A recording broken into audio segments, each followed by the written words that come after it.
পাহাড়ের সমীকরণে বড় পরিবর্তন। কিল্লাবাগমায় মুখ্যমন্ত্রীর হাত ধরে বিজেপিতে যোগ দিলেন 7 শতাধিক ভোটার।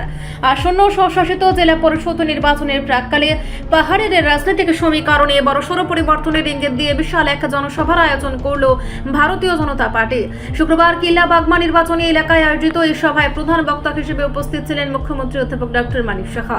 এদিনের সভায় সবচেয়ে উল্লেখযোগ্য দিক ছিল বিরোধী শিবির ছেড়ে 702 জন ভোটার বিজেপিতে যোগদান করেছিলেন।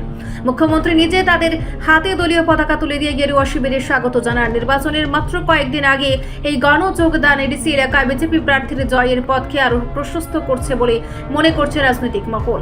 জনসভায় উপস্থিত হাজার হাজার মানুষের উদ্দেশ্যে বক্তব্য রাখতে গিয়ে মুখ্যমন্ত্রী বর্তমানে রাজনৈতিক প্রেক্ষাপট নিয়ে বিরোধী দলগুলোকে কড়া ভাষায় আক্রমণ করেন। তিনি বিশেষভাবে উল্লেখ করেন যে জনজাতি এলাকার মানুষ এখন অনেক বেশি সচেতন। তার মতে অতীতের জনজাতিদের ভুল বুঝিয়ে উন্নয়নের মূল স্রোত থেকে বিচ্ছিন্ন করে রাখা হয়েছিল, কিন্তু প্রধানমন্ত্রী নরেন্দ্র মোদীর জনকল্যাণমুখী নীতি পাহাড়ের মানুষের চিন্তা চেতনা বদলে দিয়েছে।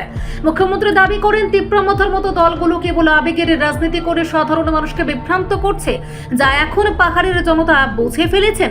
মথার মিথ্যাচার ও রাজনৈতিক কৌশল ব্যর্থ করে দিয়ে মানুষ এখন বিজেপির উপর ভরসা রাখছে বলে এই ব্যাপক যোগদান সম্ভব হয়েছে।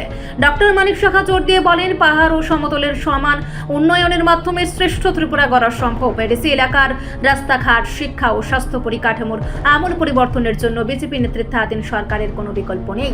তিনি বলেন, জাতি জনজাতি নির্বিশেষে সবাই যখন উন্নয়নের লক্ষ্যে ঐক্যবদ্ধ হয় তখন কোনো অপশক্তি সেই অগ্রগতি রুখতে পারে না। এদিনের যোগদান জনজাতি মোর্চার সাংগঠনিক শক্তিকে কয়েক গুণ বাড়িয়ে দিয়েছে বলে তিনি দাবি করেন। 12 এপ্রিলের নির্বাচনী পদ্মচিহ্নে ভোট দিয়ে একটি শক্তিশালী ও দুর্নীতিমুক্ত এডিসি গঠনের জন্য তিনি সকল ভোটারদের কাছে জোরালো আবেদন জানান। মূলত পাহাড়ের শান্তি ও দীর্ঘমেয়াদী উন্নয়নের প্রতিশ্রুতিকে হাতিয়ার করে কিল্লাবাগমায় মুখ্যমন্ত্রীর নির্বাচনী প্রচার বিজেপি শিবিরে আত্মবিশ্বাসকে অনন্য উচ্চতায় নিয়ে গেল। বিশিষ্ট আরো 26টি আমরা করার ডিসিশন নিয়েছি।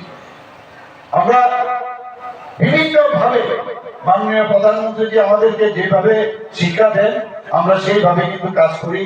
অনেকে অনেক কথা বলবে, আমি শুধু একটা কথাই বলবো, এবার আপনাদের কাছে এটা কিন্তু নর্মাল যে একটা ইলেকশন, এডিসি ইলেকশন সেটা ভাববেন না, ভেরি ইম্পর্টেন্ট ইলেকশন, এবং আপনাদের ফিউচার পার্মানেন্ট একটা সলিউশন এডিসির জন্য হবে বন্ধুগণ, এবং আপনারাই কিন্তু সেটা করতে যাচ্ছেন।